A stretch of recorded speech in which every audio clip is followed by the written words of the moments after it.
আজকের ভিলেজ পুলিশের ফোন থেকে সকালে ফোন করে আমাকে থ্রেট দেয়, অকথ্য ভাষায় গালাগালি দেয়, যা একটা পুরুষ মানুষ সভ্য সমাজে মহিলাদের দিতে পারে না।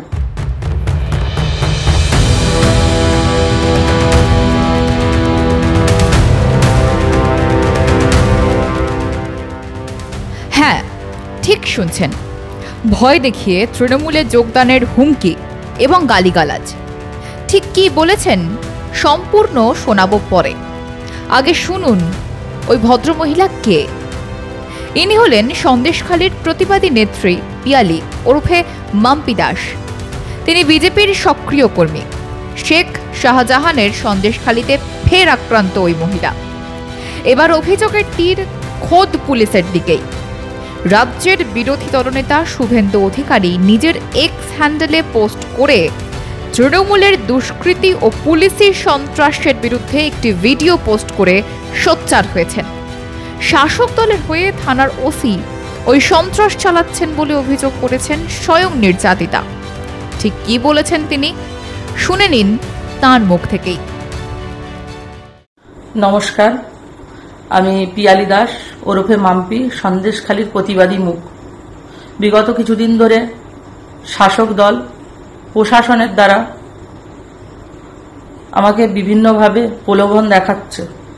সন্দেশখালী থানার ওসি বলাই বাবু, উনি আমাকে একদিন হঠাৎ ডেকে পাঠান ওনার অফিস রুমে। সেখানে আমাকে বিভিন্নভাবে প্রলোভন দেখান যে আমাকে চাকরি দেবেন, আমার গাড়িটা পুরানো হয়ে গেছে, একটা গাড়ি দেবেন, আমার ঘর দেবেন, টাকা পয়সা দেবেন, এরকম অনেক কিছু। আমি সেই প্রলোভনে পা দেইনি।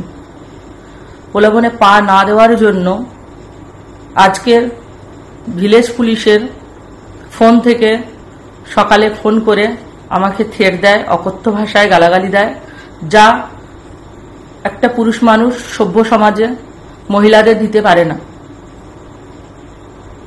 আমরা শাহজাহানের সময় আন্দোলন করেছি, পিছু পা হয়নি, এখনো ভয় পাই না, পিছু পা হব না।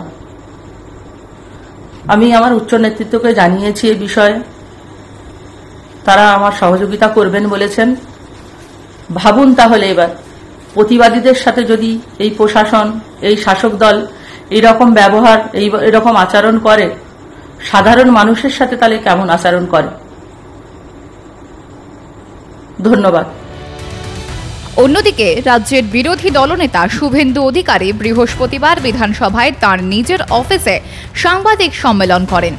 এখানে উঠে আসে সন্দেশখালীর এই হুমকি প্রসঙ্গ। শুনে নিন শুভেন্দু সেখানে কি বললেন। মাম্পি দাস ভারতীয় জনতা পার্টির অত্যন্ত লড়াকু নেত্রী।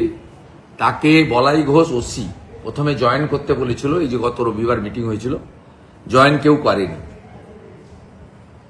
একটা সুদেশনা বলে মাননীয় মহিলা একজন জয়েন করেছেন, তিনি তৃণমূলেরই লোক।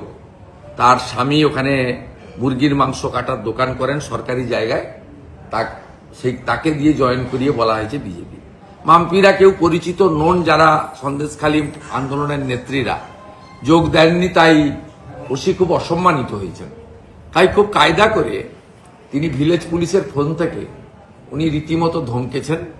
আমি কলেজ স্ক্রিনশট দিয়ে, নাম্বার তো দিতে পারি না, ওটাকে ইরেজ করে আমি মাম্পি স্টেটমেন্ট দিয়ে সোশ্যাল মিডিয়াতে দিয়েছি।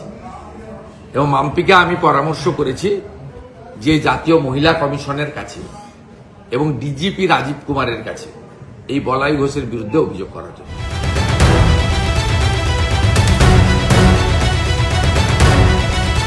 ব্যুরো রিপোর্ট, মাধ্যম।